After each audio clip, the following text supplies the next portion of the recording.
Hello again, everyone. We're back. I apologize for the noise. We're in the middle of maintaining the trail here. We got up to the top portion, just past the woods, and cleared all that out again with the push mower. Wow, it took me forever to get that. Cleared it out with the push mower up to there.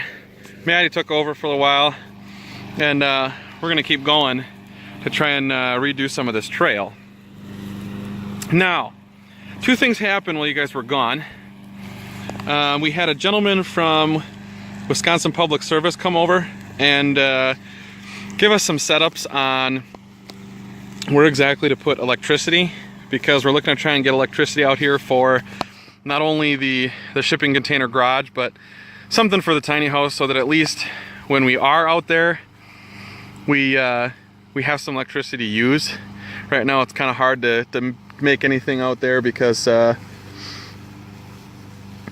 not really any power to do anything with.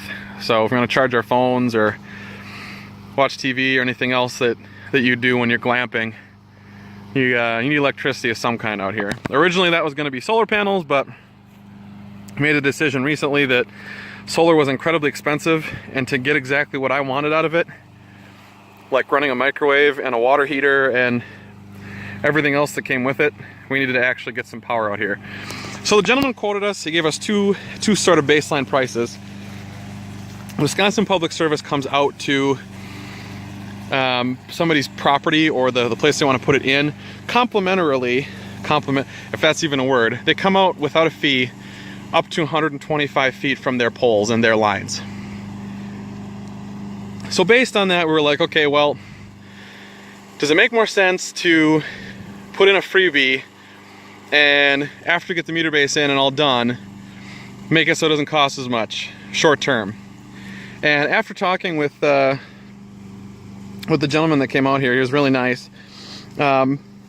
He basically explained, because of where we want to put the house, which is an extra 500 feet back, we're probably going to have to run the high voltage wire, which means that that's going to cost us a couple extra $1,000. So if that's the case, he said, if you're going to do that and try and save yourself money, just to let it be and go as far as you can once you get the house in. With that being said, we decided to actually, we're probably going to end up putting in, it's probably about 150 feet to where we want it. And yeah, it'll cost us a little bit extra, but that gets us to the point where we can actually use the garage and use the tiny house while it's down there. I know you can't see it right now, it's down the road. We'll check it out in a bit. But I just kind of wanted to give you guys the rundown before we made it back down there. And you can see Maddie's emptying all that stuff out right now. This is the first pass. The hope is to get to that big tree way back there. Beyond that, we got a little more property that we got to get to, but whether we'll make it there today or not remains to be seen. Anyway, we'll clue you guys in once we get down to the bottom. And until then, we'll see ya. Well, welcome back again, everyone. So, we made it a little further. You can kind of see where we were. We were back about there after the camera focuses again. Turns out, we had a secret surprise on our property. For the longest time, we got to this back section of woods here, and we own a little bit further behind that. But we were trying to figure out what the heck was back there. We finally made it to the rock wall. So I'm going to give you a tour of that a little bit. But there's something even better than the rock wall. But first I got to show you the rock wall. So the rock wall, I don't know if you can see this.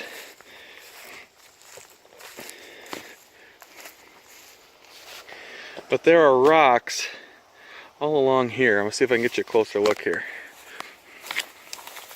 So through all of this junk, you can see the start of the rocks. They're kind of right in here. You see that? This whole thing has a big rock wall that lines all the way through and goes way down for a long ways.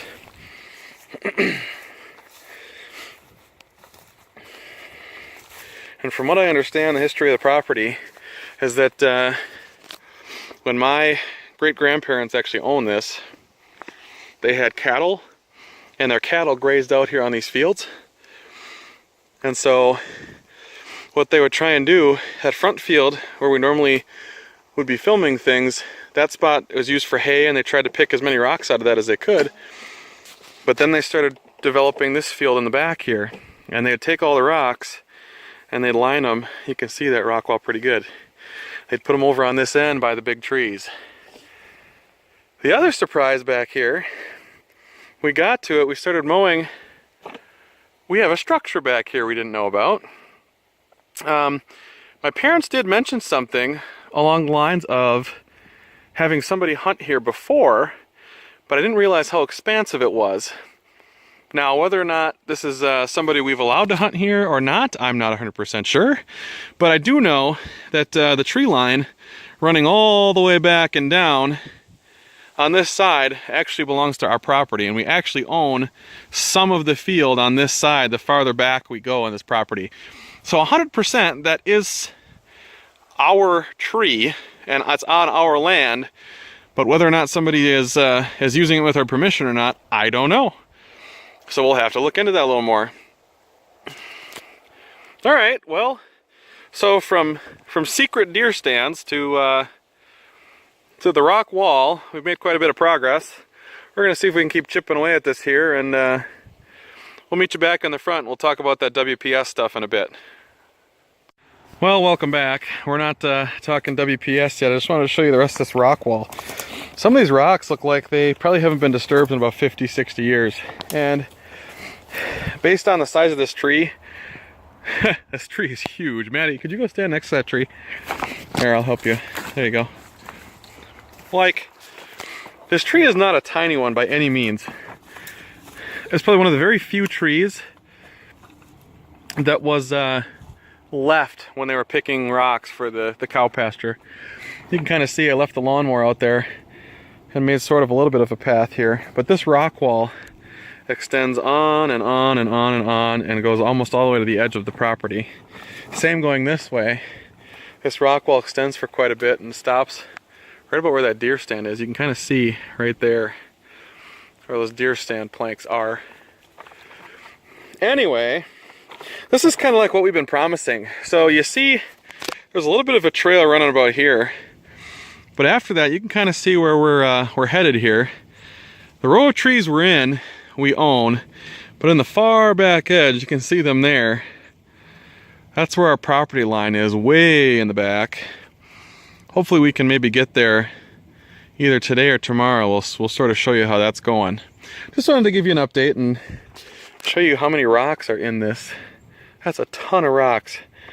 And I bet they picked them all by hand, right? Yeah, probably. This tree is very strong, by the way. This tree is very strong and incredibly old. Like, I'm about 200 pounds.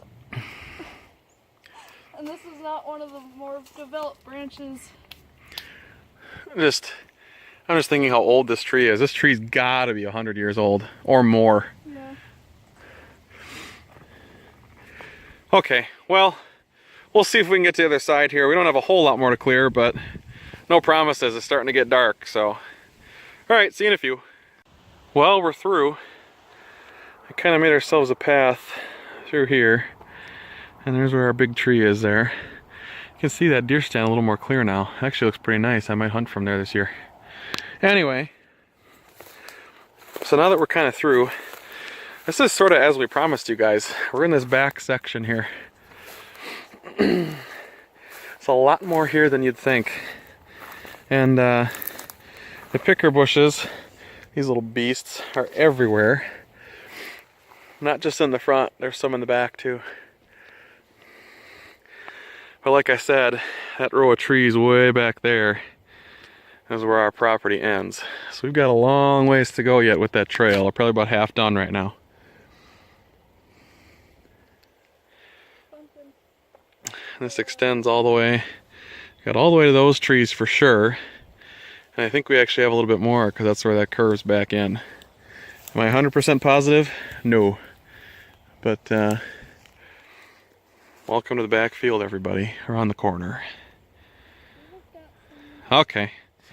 See you next time. Well, I keep saying goodbye, and I should really just not. There's a bunch of different things we want to do today. Yeah, we are running low on light, but Maddie's gonna try and get up in this thing. It looks like, from what she's been saying, it hasn't been used in a long time, and I would agree, there's lots of brush covering this thing. So whoever used to use it, it was probably before my parents actually owned this. You can see though, There's a bunch of soda cans. there's a dead tree there, and Maddie just said there's a bunch of soda cans on the ground. Be careful when you're climbing that thing. Make sure those steps are safe.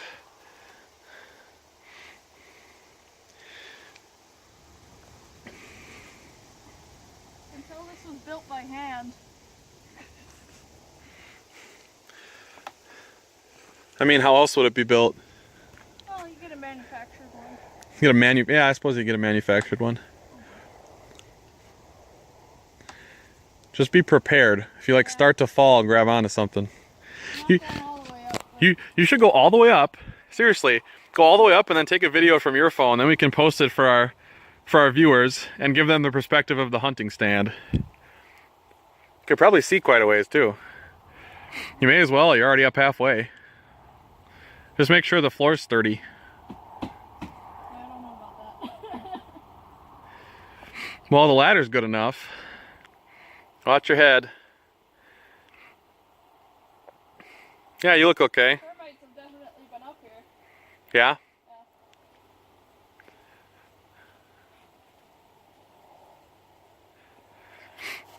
Should stand up in it. No. Yeah! No. Yes! That's a long fall. Nah, you're fine. You're up there already. Hey, It's you're driving me to the hospital. yes, if you get hurt, I will drive you to the hospital. Okay.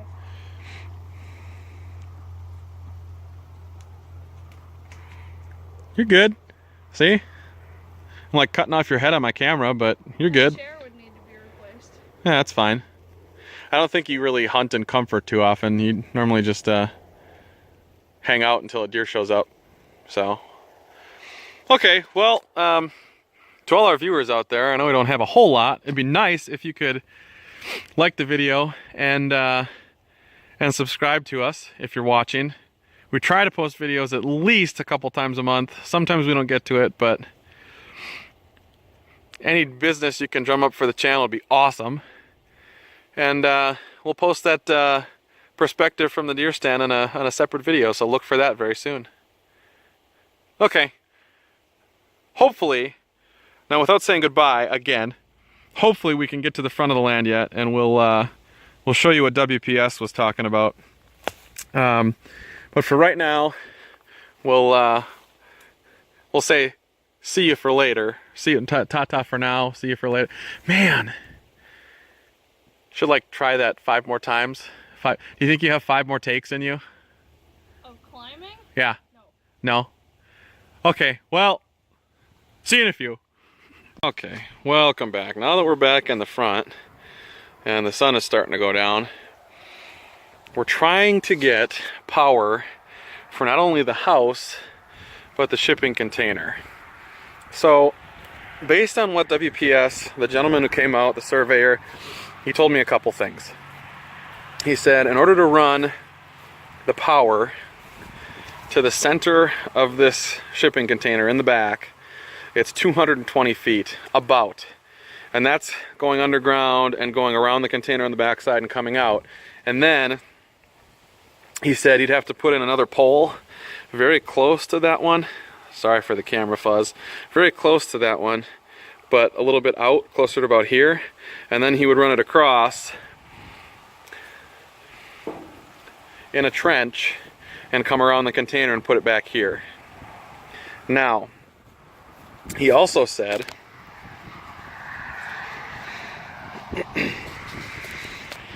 that we could put that same power out not quite as far. I asked him about it.